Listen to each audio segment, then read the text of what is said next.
To suggest that I have any idea how to justify the reasoning behind many a balanced decision coming from Blizzard would be ridiculously bold. Leading theories are suggesting that there isn't actually any rhyme and reason at all, and instead we're all just part of a massive social experiment to see how long it takes us to develop Stockholm Syndrome. I mean, the World of Warcraft community is already there. They went from, oh my god, why are there pandas in my gritty fantasy game, to, oh my god, why does the Horde get furries but not the Alliance? Needless to say that I no longer associate with that IP to any capacity, which is funny coming from somebody playing a video game in which a hamster is controlling a proportionally giant mech. Either way, the most recent Symmetra Buff adds itself to my list of things that to this very day I cannot explain why Blizzard thought that was a good idea. But hey, that doesn't mean that I'm not willing to learn. And since we have been taking a look at all the recently balanced adjusted heroes for a couple episodes anyway, why not dedicate one to Symmetra? Really, the only thing standing between me and my thorough testing are DPS queue times. Man, if only there was a way to kill some time while waiting for my queues to pop. Perhaps some kind of mobile game that decided to sponsor today's video. Don't tell me you sponsor. Like Raid Shadow Legends. God, dang it. Now, if there's one mobile game that needs no introduction, it's Raid Shadow Legends. But there are a few things about this game that prior to this sponsorship I didn't actually know. Obviously, the game is massively popular considering that everyone and their dog knows about it, but I never stopped to think about the fact that there's an actual community built around this game. As somebody who really isn't big into mobile gaming in general, I was amazed to find out that there are tons of friendly and helpful players in the game ready to answer any questions you might have. Not only that, but there are entire channels created around optimizing your builds and strategies to beat the hardest content in the game. Content that, mind you, gets updated all the time. Sure, for a casual like myself, I can probably get away with not thinking too hard about what I'm doing and just enjoying the surprisingly interesting campaign. But if you're out there trying to compete at the top, I can see why there are entire channels dedicated to it. Listen, a game doesn't score 25 million downloads with 1 million daily players for no reason. And the fact that there are nearly 1,000 videos posted a week about Raid Shadow Legends really speaks for itself. Currently, they are working hard on developing their biggest update ever, the Doom Tower. 120 floors of sweat-inducing challenge with bosses that put your skills to the test. Because not only do these creatures look amazing, but they'll take an amazing build and strategy to take down. And to help you get started on your own Doom Tower destroying squad of champions, visit the link in the description below to get an exclusive welcome pack that contains 100,000 silver and a free epic champion Jotun. Make sure to claim that reward in your inbox since it will only stay there for 30 days. Thanks to Raid Shadow Legends for sponsoring today's video, and now, onto our standard programming. Usually with these types of challenges, I try to give myself a fighting chance by completing them on a map that favors the hero I have to play. Now, considering how off-meta of a pick Symmetra is, I don't actually know which maps do favor her. And as such, we found ourselves on Watchpoint Gibraltar. But one thing that is as certain as the changing of seasons, where there is high ground, there will be hitscan heroes. The red team would roll out with an assortment of long-range characters that, at that point in time, I had absolutely no idea how I was supposed to fight. But you can tell that Overwatch has been around long enough for everyone in the lobby to know exactly what they should expect. Considering the importance of high ground control on this map, everyone knew how to fight for it. Well, everyone with the exception of yours truly. While my Hammond was rolling circles around the objective, I was awkwardly tossing out right clicks that may have had the intention of hitting somebody, but really, I didn't believe they actually would. Tipsy, the Ashe player armed with a mobile steroid unit, made it very difficult for me to actually aim my projectiles in fear of getting one shot, and even my Winston was not able to get her off the bridge. In an attempt to fight fire with fire, Turd Boy the Widowmaker it's funny that he isn't the one playing Symmetra. Could equalize the engagement by finally getting rid of Tipsy. But who really wants to be held responsible for their poor positioning and or decision making when you can simply get res like nothing happened in the first place? All these hitscan heroes continue to show why they are the kings of high ground heavy maps, to the point where I was really questioning why I even bothered to pretend like I was doing anything. But I wasn't the only one who didn't get to participate in the sniper battles. The enemy Rotar came in hot from the flank specifically to eliminate the one player that they can reach without getting headshot.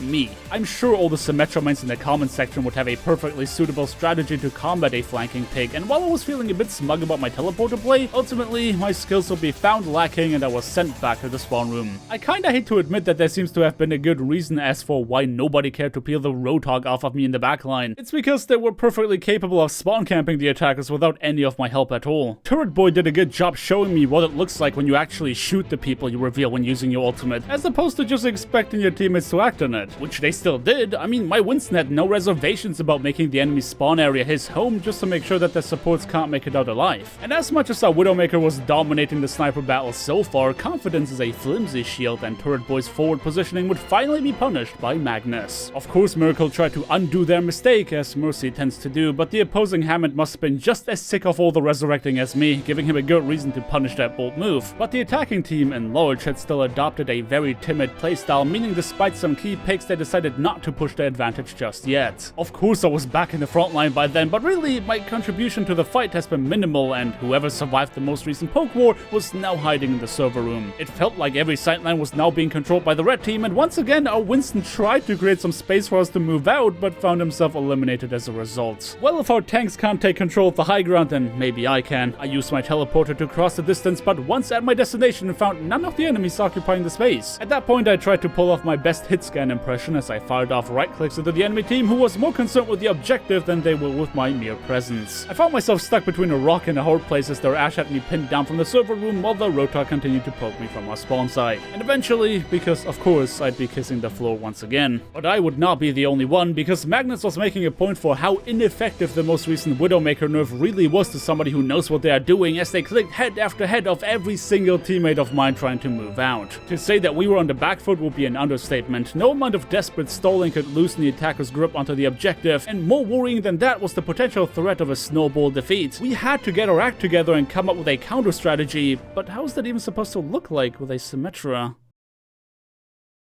The gates to the second point opened, and I gotta say, I was not looking forward to what followed. Turret Boy was determined to go down like a hero, taking down his Widowmaker counterpart before being annihilated himself. Meanwhile, I was left feeling very inadequate when my puny little beam had to measure up against Moira's Coalescence, a standoff that I was bound to lose. Our Hammond was the only one left alive, and well, the bull did bull things, by which I mean that he is nearly impossible to eliminate because the harder he feeds, the more shields he gets. I was really looking forward to getting to play the video game again when leaving spawn, except the enemy Widowmaker wholeheartedly disagreed with that idea. It is rather interesting to see how, on the first point, both of our teams were playing very reserved while waiting for their respective hit scans to open up with a pick, well knowing that either side had a mercy to rectify it right away. But as soon as the attackers managed to get the upper hand, they boldly pushed all the way into our second spawn to show that no cakes were given about whether or not we wanted to participate in this round of Overwatch. It took us way more effort than I'm willing to admit just to kill a single Roadhog in our spawn, but once that annoyance was taken care of, we were finally free to leave our spawn in anticipation for yet another headshot. Ever since the last episode in which I was taking a look at the newly nerfed Widowmaker, I know how important it is to take high ground control away from snipers. Just the threat of her very existence changes the whole game, and unlike me, Magnus actually knew how to land a shot. Either way, I could successfully take control of the high ground while my team pushed the attackers off the payload, and as such, we had finally established a bit of a foothold.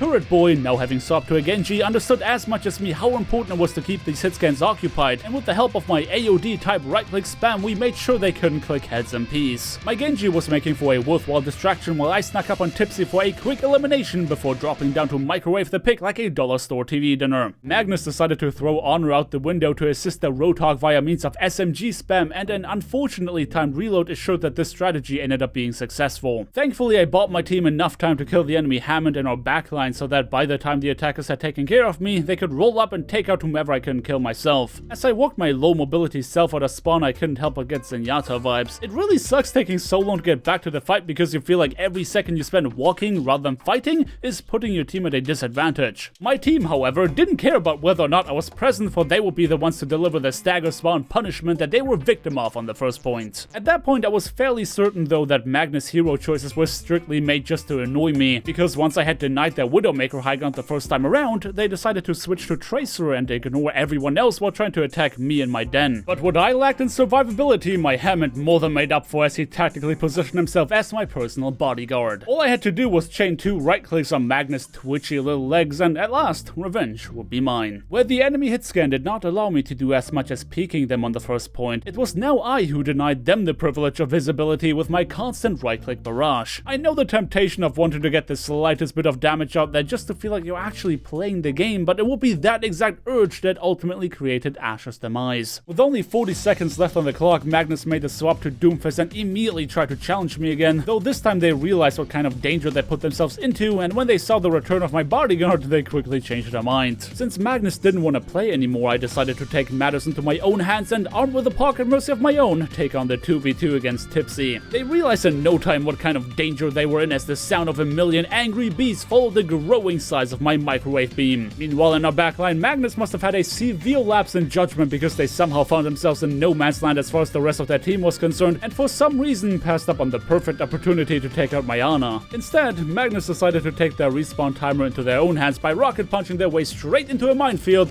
leading to a glorious death via explosions. And unfortunately for the red team, this is all she wrote. Their impatience born in an early advantage put them in a constant stagger train without them ever being able to take a fight with all 6. I don't really know how to feel about that game, to be honest. I mean, I was completely useless on the first point, likely due to my own inexperience when it comes to playing Symmetra, especially on this map. But I'm not sure what to make of this buff. I can't remember a single moment in which plus 25 HP made the difference between me living and me tossing my keyboard out the window. So I really don't know what Blizzard's idea was. Maybe it's just a token buff that is supposed to remind the community that, hey, that hero still exists. And I guess they were successful? Here I am playing Symmetra for a video when otherwise I wouldn't. But how do you guys feel about our favorite Lightbender? I know that the HP buffs and nerfs ended up making a bigger difference on Brigade and Widowmaker, but what about Symmetra? Well, feel free to leave your own hot takes down in the comment section below. And until then, thank you everybody so much for watching another episode of Stories in Overwatch. It is worth mentioning that for at least the rest of the year, I'll be trying to get you guys a brand new episode every single week as opposed to every other week. But don't worry, for the few of you who do enjoy my Sea of Tales, I simply moved that one to another day. So hey, 2 videos a week. Make sure you subscribe and hit that bell icon to not miss out on any of them. And that's it for me here today. Thank you everybody once again for watching. A big shout out to Raid Shadow Legends for sponsoring today's video. And until next time,